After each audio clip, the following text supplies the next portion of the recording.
نام عارفہ ہے، میں کراچی کی رہنے والی ہوں۔ میں نے زندگی میں کبھی سوچا نہ تھا کہ قسمت مجھے ایسے موڑ پر لے آئے گی جب مجھے اپنے وجود سے ہی نفرت ہونے لگے گی۔ میں نے نفرت سے اپنے وجود کی طرف دیکھا جس کے اندر ایک ناجائز وجود پل رہا تھا۔ مجھے کمرے میں قیدی بنا کے رکھا گیا، زنجیروں سے باندھ کے رکھا گیا تھا، کیونکہ میری ماں جانتی تھی کہ اگر میں کمرے سے باہر نکل گئی تو خود کو ختم کر لوں گی۔ انسان اگر جانور بننے پر آئے تو جانوروں سے بدتر ہو جاتا ہے، ٹھیک ہی کہتے ہیں۔ میں اس وقت اسی کیفیت سے گزر رہی تھی۔ میں نے اپنے ہی بچے کو مارنے پر ہر ممکن کوشش کی تھی، لیکن شاید میں اس معاملے میں بد نصیب تھی کیونکہ وہ اب بھی میرے وجود کا حصہ تھا۔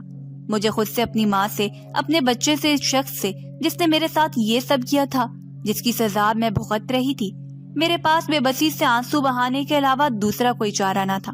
میں نے دیوار سے ٹیک لگائی اور اپنا سر بھی دیوار سے ٹکا لیا اور آنکھیں بند کر لی۔ میری آنکھوں کے سامنے میری زندگی کی گزری ہوئی فلم چلنے لگی تھی۔ جب تک میرے ابا زندہ تھے میری زندگی کس قدر حسین تھی۔ وہ جب بھی گھر میں داخل ہوتے مجھے گلے سے لگا لیتے اور میرے لیے ڈھیروں کھانے والی چیزیں لے کر آتے، کہتے، عارفہ میری آنکھوں کی ٹھنڈک ہے، جب گھر آتے ہی اسے دیکھتا ہوں تو میرے دل میں سکون سا اترنے لگتا ہے۔ شاید ہی کسی کے باپ نے اسے ایسی محبت دی ہو جیسی میرے باپ نے مجھے دی تھی۔ میں ان کے لیے حفیظی تھی۔ یہ کہنا بھی جھوٹ نہیں ہوگا کہ جہاں میں قدم رکھتی تھی وہاں وہ اپنا ہاتھ رکھ دیتے تھے۔ مجھے اچھی طرح یاد ہے جب میں 5 برس کی تھی تو بہت بیمار ہو گئی تھی۔ میرے ابا رات بھر میرے سرہانے بیٹھے رہے، کبھی میرا سر دبانے لگتے، کبھی مجھے پانی پلاتے، کبھی میرے سر پر پانی کی پٹیاں کرنے لگتے۔ میری وجہ سے وہ ساری رات سو نہ پائے تھے۔ میرے ابا میری کل کائنات تھے۔ جب تک وہ زندہ تھے میں حفیظیوں جیسے ٹھاٹ باٹ رکھتی تھی، مگر میری والدہ کا رویہ میرے والد سے ٹھیک نہیں تھا۔ وجہ شاید یہ تھی میری ماں کا شمار ایک حسین ترین عورتوں میں ہوتا تھا اور میرے والد بس واجبی سی شکل و صورت کے مالک تھے۔ میں نے کبھی اپنی ماں کو اپنے باپ کی خدمت کرتے نہیں دیکھا تھا۔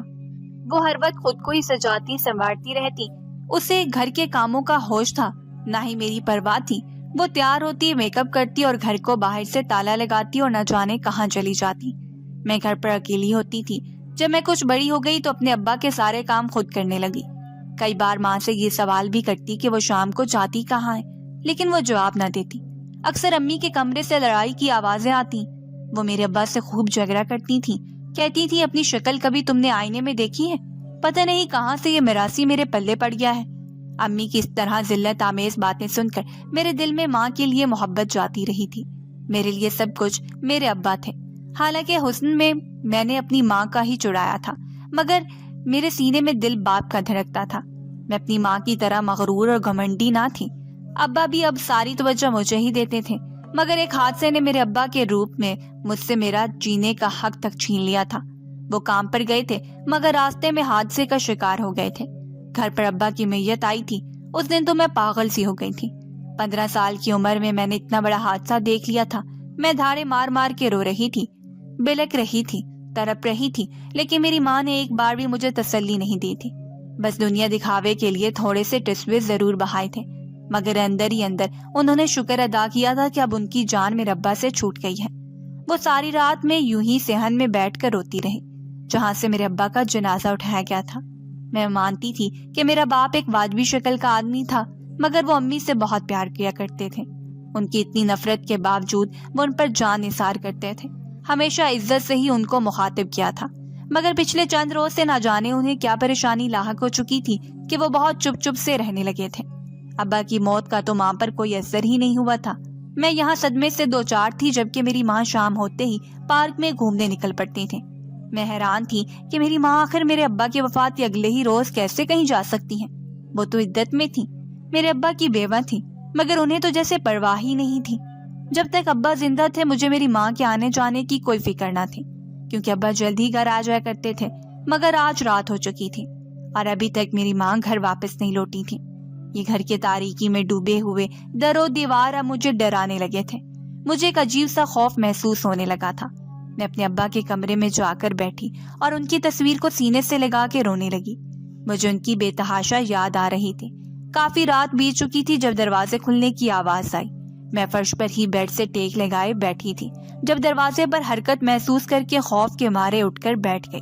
تبھی دروازہ کھلا اور میری ماں اندر داخل ہوئی۔ انہیں دیکھ کر میری آنکھوں میں آنسو آ چکے تھے۔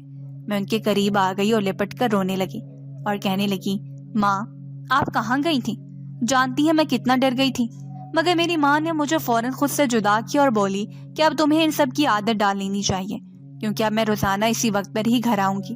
میں جو اپنی ماں کے ابا کے ساتھ غلط رویہ دیکھ کر ان کے لیے دل میں ایک فاصلہ رکھ چکی تھی، آج وہ فاصلہ اور بھی بڑھ چکا تھا، کیونکہ میری ماں تو مجھ سے بالکل بھی محبت نہیں کرتی تھی۔ نہ جانے انہیں مجھ سے اس قدر نفرت کیوں تھی۔ میں بس خالی نظروں سے ماں کو دیکھتی رہ گئی۔ وہ کمرے میں جا چکی تھی، انہیں میرا ذرا بھی خیال نہیں تھا کہ میں صبح سے بھوکی بیٹھی ہوں اور کچھ بھی کھایا پیا نہیں تھا۔ میں اب کوئی معصوم بچی نہیں رہی تھی، میری عمر 15 سال ہو چکی تھی اور میں ہر اچھا برا سمجھتی تھی۔ میرے ابا کی وفات کو ابھی چند دن ہی گزرے تھے اور میری ماں فون پر نہ جانے کن سے ہنس ہنس کر باتیں کرتی رہتی۔ الفاظ اور بے باکی سے یہ تو اندازہ لگا چکی تھی کہ بات کرنے والا مقابل شخص کوئی عورت نہیں بلکہ مرد ہے۔ میری ماں کو تو جیسے کسی بات کی کوئی فکر ہی نہ تھی، وہ میرے سامنے ہی غیر مردوں کا نام لے کر ان سے باتیں کیا کرتی تھی۔ مجھے حیرت کا جھٹکا لگا تھا جب پہلی بار میں نے ماں کو کسی غیر شخص کے ساتھ بات کرتے ہوئے دیکھا تھا۔ میرے دل میں ان کے لیے نفرت بڑھنے لگی تھی اور میں غصے سے انہیں دیکھنے لگی۔ میں ضبط کی انتہا پر تھی، میری آنکھوں میں آنسو تھے مگر میں کچھ بول نہیں سکتی تھی۔ میں نے اس شام اپنی ماں کو پہلی دفعہ بلند آواز میں پکارا اور انہیں کہنے لگی کہ آخر وہ ایسا کیوں کر رہی ہیں۔ وہ تو ابا کی بیوی تھی اور ابا کے جانے کے بعد آخر وہ ایک دم سے ایسے کیسے بدل سکتی ہیں۔ میری ماں نے ایک نظر مجھ پر ڈالی اور پھر فون کاٹ کر میرے قریب آئی اور ایک تھپڑ میری گال پہ مار کر بولی، تمہاری اتنی اوقات نہیں ہے کہ تم مجھ سے سوال کرو، اور خبردار جو دوبارہ میری ماں بن کر مجھ سے سوال کرنے کی کوشش کی۔ تم میرے لیے صرف میرے مرحوم شوہر کی بیٹی ہو، اس سے زیادہ میرا تم سے کوئی رشتہ نہیں ہے۔ اپنی ماں کے منہ سے یہ الفاظ سن کر میرا وجود لرز کے رہ گیا تھا۔ وہ تو میری سگی ماں تھی، آخر ماں اپنی اکلوتی بیٹی سے اس قدر نفرت کیسے کر سکتی تھی؟ کچھ دن تو اماں یوں ہی روز تیار ہو کر گھر سے باہر چلی جایا کرتی اور رات گئے تک باہر رہتی تھی، مگر پھر ایک رات میرے پیروں کے نیچے سے زمین نکل گئی۔ جب آدھی رات کو دروازے پر دستک ہوئی اور وہ دروازے کھولنے کے لیے گئی تو ان کو دیکھ کر ہکا بکا رہ گئی۔ ان کے کپڑے دیکھ کر مجھے شرم آنے لگی۔ جب دروازہ کھولا تو ایک غیر مرد گھر کے اندر داخل ہوا، جسے دیکھ کر مجھ پہ پہاڑ ٹوٹ پڑا تھا۔ یہ کون خیر شخص تھا جو میری ماں کو کندھوں سے تھام کے کمرے کی جانب لے کے جا رہا تھا؟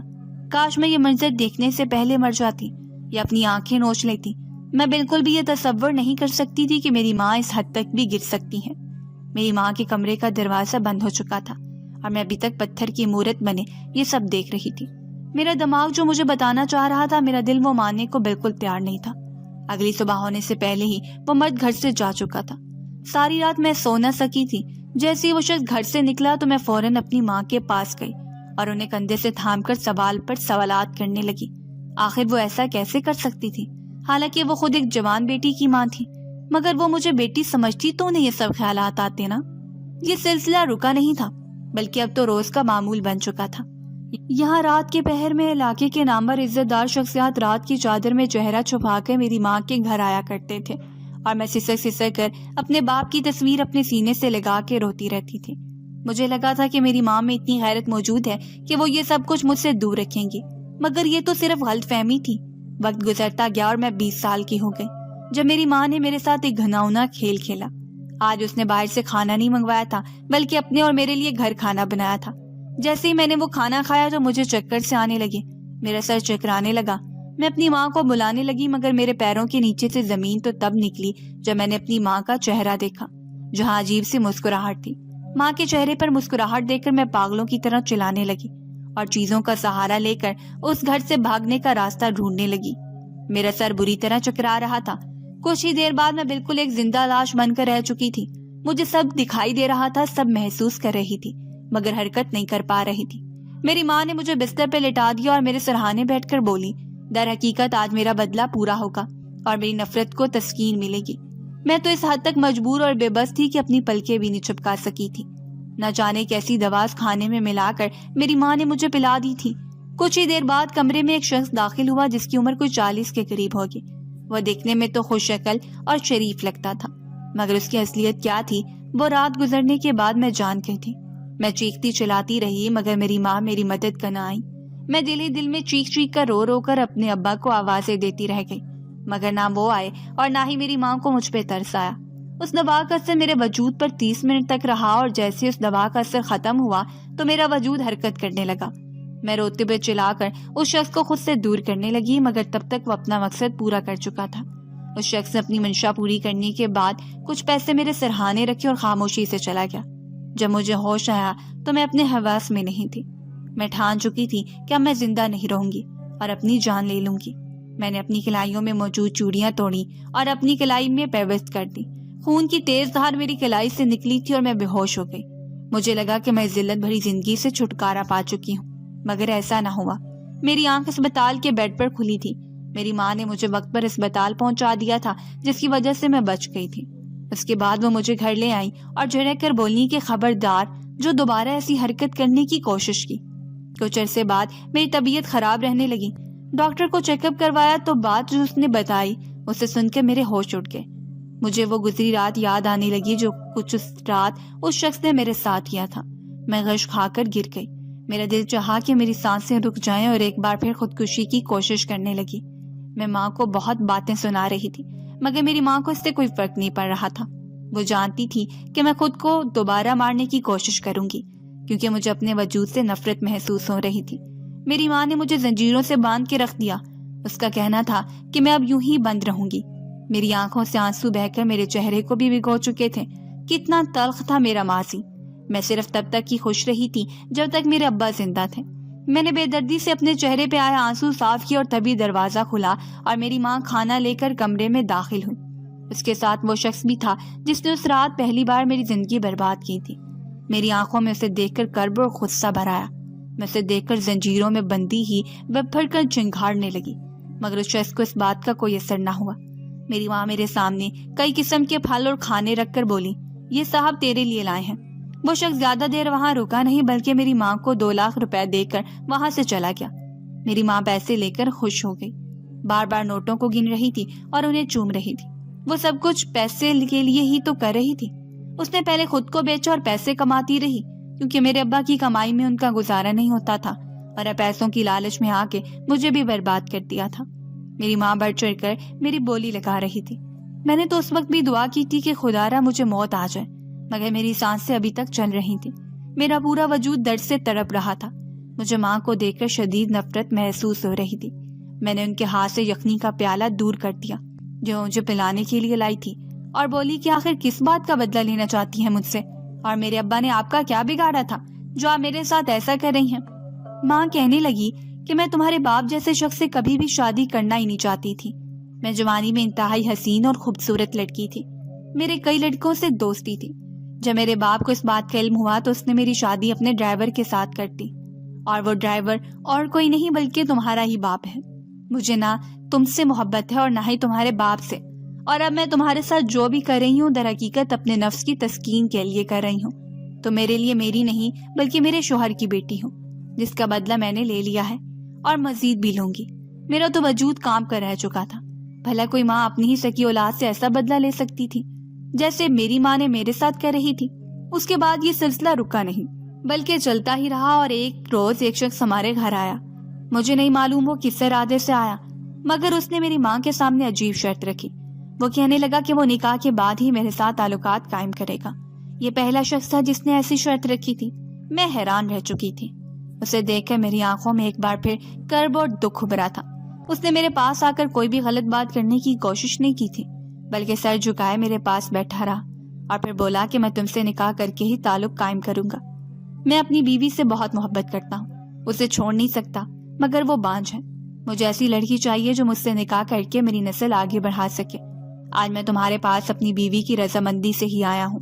اس کا لہجہ اور الفاظ بالکل کسی شریف انسان جیسے تھے۔ مجھے روتا دیکھ کر وہ مجھ سے پوچھنے لگا تو میں مزید کچھ بھی چھپا نہ سکی اور کھلی کتاب بن کر گر گراتے ہوئے جو کچھ بھی تھا سب کچھ اسے بتا دیا۔ میں روتے ہوئے سے بتا چکی تھی کہ یہ سب کچھ میں اپنی مرضی سے نہیں کر رہی بلکہ میری ماں زبردستی کروا رہی ہے۔ اگر ہو سکے تو خدارا مجھے یہاں سے رہائی دلوا دو یا پھر میرا قتل کر دو۔ وہ کچھ نہ بولا اور وہاں سے چلا گیا۔ اگلے ہی روز اس نے مجھ سے نکاح کر لیا۔ اس نے میرے ساتھ انتہائی اچھا سلوک کیا تھا۔ اس نے باقی مردوں کی طرح مجھے کھلونا سمجھ کے استعمال نہیں کیا تھا۔ وہ کئی بار مجھ سے ملنے آیا اور ہر بار ہی میرے دل میں اپنی محبت اور بڑھا کے چلا جاتا۔ وہ جب بھی آتا میرے لیے کوئی نہ کوئی تحفہ ضرور لاتا تھا۔ مجھے اب اس سے ڈر بھی نہ لگتا تھا بلکہ اس کی موجودگی میں خود کو محفوظ محسوس کرتی تھی۔ بس کبھی کہنے کی ہمت نہ کر پائی کیونکہ میں خود کو اس کے مقابلے میں انتہائی حقیر سمجھتی تھی۔ جب میں امید سے ہو گئی تو اس کی خوشی کی کوئی انتہا نہ رہی۔ وہ بے تحاشا خوش تھا اور میں بھی اس بار سکون سا محسوس کر رہی تھی کیونکہ وہ میرے شوہر کا بچہ تھا۔ میں گن گن کر اپنے دن گزار رہی تھی۔ اس شخص نے اس روز بڑے ہی مان سے میرا ماتھا چوما اور بولا کہ وہ مجھے ہمیشہ کے لیے یہاں سے نکال کر لے جائے گا۔ در حقیقت اس کے دل میں بھی میرے لیے محبت نہ صحیح مگر نرم گوشہ تو بن ہی چکا تھا۔ اس نے میری ماں کو کہہ کر مجھے باندھنے سے بھی منع کر دیا اور پھر مجھے ایک روز اس دلدل سے نکال کر اپنے گھر لے گیا۔ میری ماں تو بلبلا اٹھی مگر میرے شوہر حفیظ نے اسے میری بھنک بھی نہیں لگنے دی۔ حفیظ کی بیوی بھی اچھی عورت تھی، مجھے چھوٹی بہن جیسے سمجھنے لگی، جبکہ میں نے کبھی حفیظ اور اس کی بیوی کے بیچ آنے کی کوشش نہیں کی۔ چند ماہ بعد میں نے حفیظ کے بیٹے کو جنم دیا تو ہم تینوں کی خوشیوں کی کوئی انتہا نہ رہی۔ حفیظ میرا بہت خیال رکھتے تھے، میں دل ہی دل میں اپنے خدا کے بعد حفیظ کے شکر گزار تھی۔ میں تو موت کو گلے لگانے والی تھی مگر حفیظ جیسا شخص میری قسمت میں لکھ دیا گیا تھا۔ آج میں حفیظ کے 2 بچوں کی ماں بن چکی ہوں۔ بعد میں حفیظ نے جب میری ماں کے متعلق پتہ کروایا تو اس خبر نے میرے ہوش اڑا دیے تھے۔ میرے باپ کی موت کے پیچھے میری ماں کا ہاتھ تھا۔ دراصل وہ میری سکی ماں نہ تھی، میری سکی ماں میرے بچپن میں ہی چھوڑ کے مر گئی تھی۔ تب ابا نے دوسری شادی کی تھی مگر آج تک ابا نے یہ بات مجھ سے چھپا کے رکھی تھی۔ یہ بات میری ماں نے خود حفیظ کو بتائی جب وہ شدید پیسے کی تنگی کا شکار ہو کر بستر پر لگ چکی تھی۔ حفیظ نے اپنے دوست کو کہہ کر اسے عیدی سینٹر بھجوا دیا۔ مجھے نفرت تھی اس عورت سے، اس لیے کبھی بھی اس کو ملنے نہیں گئی۔ اگر آج حفیظ میری زندگی میں نہ آتے تو میں اس دلدل سے کبھی نہ نکل پاتی۔